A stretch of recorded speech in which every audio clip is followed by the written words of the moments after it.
Paris, November 27th, 1895. In the quiet of his study, lines take shape on paper, words destined to change the world. Alfred Nobel writes his final will in a dry, legal tone. No emotion, just facts. All my realizable property shall be converted into liquid assets. The capital raised must be invested in a reliable fund.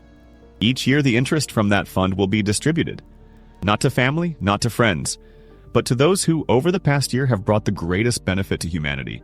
His entire life's work, his fortune, handed over to strangers to a future he will never witness. A man newspapers would call the merchant of death left his entire fortune to serve humanity. It's a paradox that feels impossible to reconcile. Today, we'll trace his journey step by step from poverty to vast wealth. We'll see how personal tragedy transformed his scientific quest into an obsession, and uncover why a mistakenly published newspaper obituary pushed him to completely rewrite his legacy. The will was strikingly clear. The fortune was divided into 5 equal parts, 5 prizes. The first went to the most significant discovery in physics. The second rewarded achievements in chemistry. The third honored breakthroughs in physiology or medicine.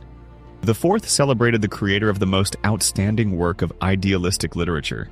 And the fifth, most surprising of all, was reserved for whoever made a meaningful contribution to uniting nations, abolishing slavery, or reducing existing armies. The Peace Prize. This clause defied all logic. It transformed the document from a simple act of philanthropy into a real mystery. This message is precise, like a chemical formula, and yet mysterious like the human soul. It's a document cast into the future like a sealed bottle tossed into the ocean. But who was the person behind this grand, enigmatic message? To find out, we need to go back to chilly Stockholm, where Alfred Nobel's story didn't start with fortune, but with selling matches on the street. The story of the future merchant of death didn't start in a lab. It began on the cold cobblestones of Stockholm. Alfred Nobel, born Swedish, was one of those children whose faces blended into the gray pavement. His father, Emanuel Nobel, was a brilliant engineer and inventor, but even his genius couldn't save the family from bankruptcy. Their world collapsed. Suddenly, the children, small shadows in a vast city, sold matches to passers-by just to scrape together some money for dinner. Every strike of the sulfur head was a reminder of how far they'd fallen. Meanwhile, their father's blueprints and great ideas gathered dust in a forgotten corner as his sons fought to survive on the streets. But Emanuel wasn't the type to give up. He made a desperate, almost reckless move. Leaving his family behind in Sweden, he headed to St. Petersburg with only one thing: his ideas. He secured an audience with Tsar Nicholas I himself, and his gamble paid off. The Russian emperor saw something extraordinary in the blueprints of this Swedish engineer. Emanuel was tasked with developing underwater mines to defend the empire's borders. That became his ticket to a new life. Overnight, the Nobel family went from poverty to the pinnacle of Russian society. The children, who just yesterday sold matches on the street, now sat in classrooms with the finest private tutors. A dizzying rise that showed young Alfred how the world could swing you from rock bottom to unimaginable heights in an instant. In his new life of luxury, Alfred remained an outsider. Fragile and delicate, he'd lived in 2 worlds at once. One belonged to his father and mentor, the renowned chemist Nikolai Zinin. That world was built on precise formulas, pressure, explosions, and practical results. It was a world where they expected him to carry on the family legacy of engineers. But inside Alfred, there was someone else. A poet who wrote verses, devoured literature, and spoke 5 languages fluently, including impeccable Russian. This inner clash between the chemist's cold calculation and the poet's fiery passion would define his entire life. He saw beauty in destruction and sought harmony amid chaos. His search for balance led him to Paris. There, in a small laboratory, he met a man named Ascanio Sobrero. 3 years earlier, this Italian chemist had made a remarkable discovery. He mixed glycerin with nitric and sulfuric acids, producing a thick, oily, yellowish liquid. He called it nitroglycerin. For Alfred, this wasn't just another chemical formula. It embodied his own dual nature, a calm, almost beautiful substance hiding an unimaginable primal power. But the creator of this substance didn't see power. He saw pure evil. Sobrero was terrified of his own invention. Nitroglycerin was absolute chaos trapped inside a glass vial. It exploded from heat. It exploded from cold. The slightest jolt, the smallest shock could set it off. Even a beam of sunlight could trigger a chain reaction. This was a liquid with only one desire: to destroy. Sobrero was so frightened that he kept his discovery secret for an entire year. Then he begged his colleagues never to use it, no matter what. He had created a monster, and he rejected it himself. But for Alfred Nobel, the warning came as a challenge. He had found a substance that would shape his destiny. What he didn't yet know was that this oily liquid would demand the greatest sacrifice he could imagine. Warnings about nitroglycerin drowned beneath the roar of the 19th century. The world was gripped by gold and railroad fever. Progress demanded sacrifices. Nitroglycerin rose as the perfect sacrifice. In Canada, during the construction of the Pacific Railway, workers of Chinese descent received it in their hands. They were promised that if they survived blasting tunnels through solid rock, their families would be brought over from China. It was a devil's bargain. A ticket to a new life paid with a deadly game of Russian roulette, played with a slick, oily liquid. They descended into cold, dark shafts, set the charges, and prayed. Calculations showed that for every mile of track laid, 4 lives were lost. 4 lives ground to dust for the sake of speed and profit. The explosions didn't just tear through mountains, they rattled cities. In Peterhof, a stray detonation demolished an entire building. Ships carrying this deadly cargo blew up in ports around the world. One by one, countries banned the production and transport of this liquid chaos. Nitroglycerin became a curse. At that moment, the Nobel family hit rock bottom once again. The Crimean War ended in 1856. The military contracts that had made them wealthy in Russia dried up. Their factory went bankrupt for the second time. The pendulum of fate swung downward again. In 1859, the father and his younger sons, including Alfred, returned to Sweden. They had lost everything except their knowledge. And Alfred became obsessed with an idea. A paradoxical, almost mad idea. Since his youth, he had been a pacifist. He believed wars could be stopped, not through treaties, but through fear. He thought that if someone created a weapon with terrifying destructive power, one capable of wiping out an entire army in seconds, then no sensible leader or general would dare use it. This was his tragic miscalculation. He tried to build absolute peace through absolute terror. The man who once wrote poetry was now searching for a formula to silence every voice on the planet. The main problem with nitroglycerin was its temperament. It was fickle and unpredictable. It resisted exploding on command, yet it could detonate accidentally with shocking ease. It was like a wild beast, either asleep or raging with no in-between. They needed a way to wake that beast precisely when they wanted. And Alfred found it. He invented what we now call the blasting cap. The solution was surprisingly simple. He took a small metal cylinder, filled it with ordinary gunpowder, and inserted a long fuse.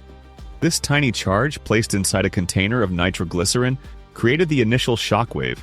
It was the spark, the go-ahead, that triggered a chain reaction through the entire liquid mass. He learned to speak to the monster in its own language. He tamed the chaos. On September 3rd, 1864, the family factory in Hellenborg was running like any other day. Inside one of the buildings, Alfred's younger brother Emil, just 21, was preparing another batch of a chemical compound.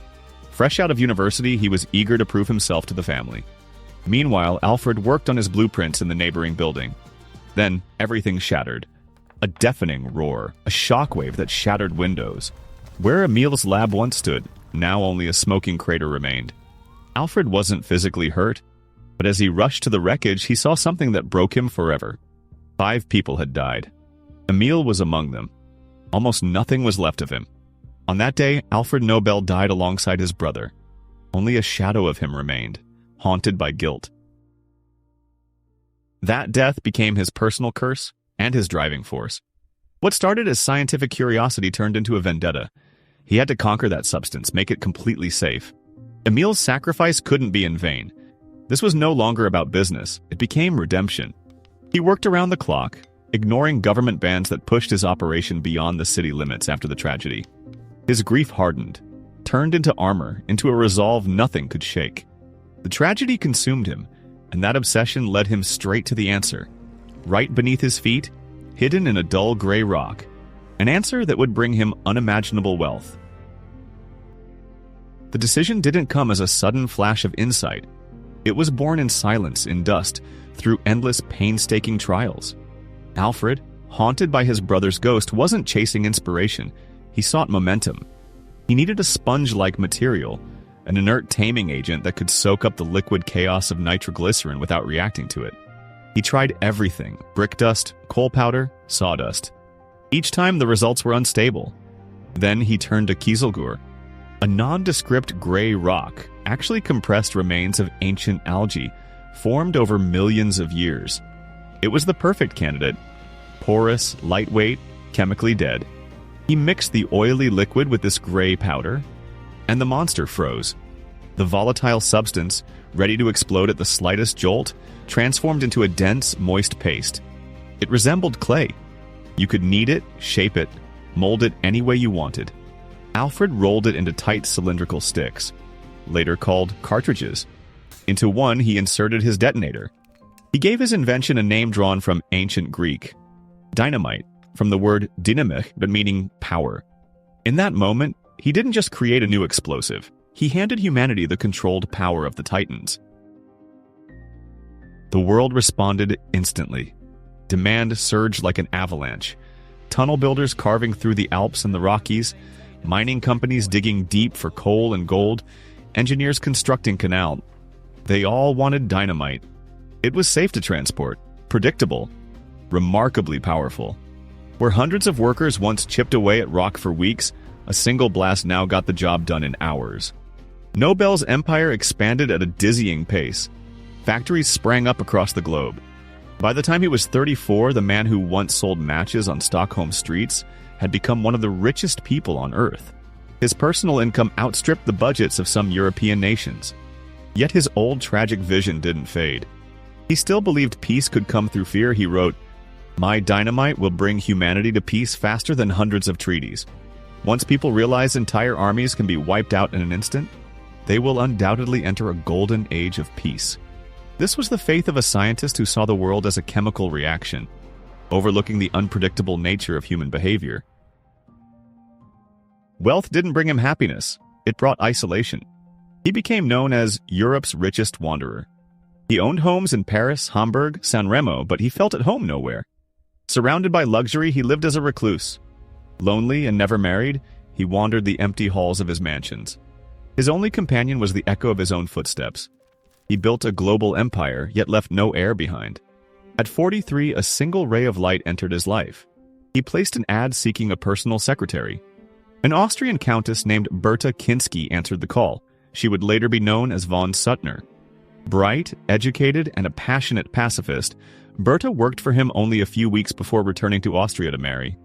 But in that short time, they forged a deep intellectual bond. Their correspondence lasted a lifetime. She became his conscience, his only true friend. She challenged his belief in peace through arms, and championed peace through disarmament. Many credit her ideas with planting the seeds for his future Peace Prize. Then came the year 1888. In Cannes, his older brother Ludwig Nobel passed away. Ludwig was one of the pioneers of Russia's oil industry, but a reporter from a French newspaper mixed up the brothers. He assumed it was the Nobel who invented dynamite, the one everyone knew. That morning, Alfred was sipping his coffee and unfolded the fresh paper. And his world shattered. On the front page, in bold black letters, the headline read, "Le marchand de la mort est mort." The merchant of death is dead. He read his own obituary. It was like looking into a mirror, but instead of his face, he saw a monster staring back. The article didn't mention the blasted tunnels, the lives he saved, or the progress he sparked. It was cold, brutal. The paper claimed that Dr. Alfred Nobel had gotten rich by inventing ways to kill more people faster than ever before. All his hopes, his complex philosophy, his desperate urge to atone for his brother's death, wiped away in a single sentence. The world saw him not as a builder, but a destroyer. Not a genius, but a merchant of death. The blow hit hard. He read the headline, "Merchant of Death is dead." In that moment, Alfred Nobel, alive and unharmed, realized exactly how history would remember him, and he decided to rewrite it. A newspaper clipping sealed his fate. Alfred Nobel's final act wasn't a blast, it was a stroke of his pen. He didn't just change his will, he took his entire life's work, his empire built on power, and reduced it to ashes. From those ashes, something entirely new would rise. 94% of his entire fortune. That's not a typo. 94%. He left his family just enough to get by. But the vast majority, 31,225,000 Swedish kroner, roughly $265 million today, he dedicated to the future. This wasn't mere charity. It was an attempt to buy redemption on a scale the world had never seen. Capital powerful enough to build dozens of hospitals or found several universities. He transformed it into a perpetual engine, one that each year rewards those who push humanity forward, not backward.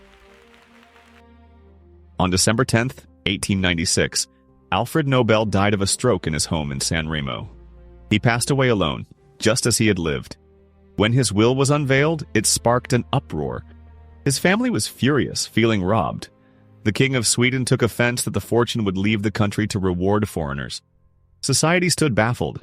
Carrying out the last wishes of the so-called Merchant of Death dragged on through 5 long years of legal battles. But finally, exactly 5 years after his death, on December 10th, 1901, the first Nobel Prizes were awarded. Physics went to Wilhelm Röntgen for his rays. Chemistry honored Jacobus van 't Hoff. Medicine recognized Emil von Behring. The Peace Prize went to Jean-Henri Dunant and Frédéric Passy. Yet the Literature Prize given to René Prévost stirred immediate controversy. Everyone believed Leo Tolstoy deserved it, but the committee ruled his work wasn't idealistic enough, a key criterion set by Nobel. From day one, his legacy came alive as a source of debate and contradiction. This legacy didn't become a sterile monument. It proved just as complex as the people behind it. Over 120 years, the award has seen its share of disgraceful mistakes. It once honored a lobotomy, a brutal surgery that maimed patients. It went to the inventor of DDT, an insecticide later declared deadly to the environment. The prize only goes to living individuals, and no more than 3 can share it. This rule has sparked fierce debates within the scientific community. Yet, for every misstep, for every controversial choice, there have been dozens of breakthroughs that reshaped our civilization. Every shadow stood against a dazzling light. These aren't just abstract scientific terms. These are discoveries that saved your life, or the lives of those you love. The electrocardiogram, blood groups that made transfusions possible. The discovery of insulin, turning deadly diabetes into a manageable condition. Penicillin, which conquered infections that had claimed millions of lives for thousands of years. Transistors, without them, there would be no computers or smartphones. CT scans that let us peer inside the human body without a surgeon's scalpel. Radio. In 1905, the Nobel Peace Prize went to Bertha von Suttner, a woman who spent her life convincing Alfred that true peace comes not from weapons, but from reason. The circle closed. The man newspapers called the Merchant of Death ended up funding more saved lives than anyone else in history. He lost the battle for his reputation in his lifetime, but he won the war for his immortality.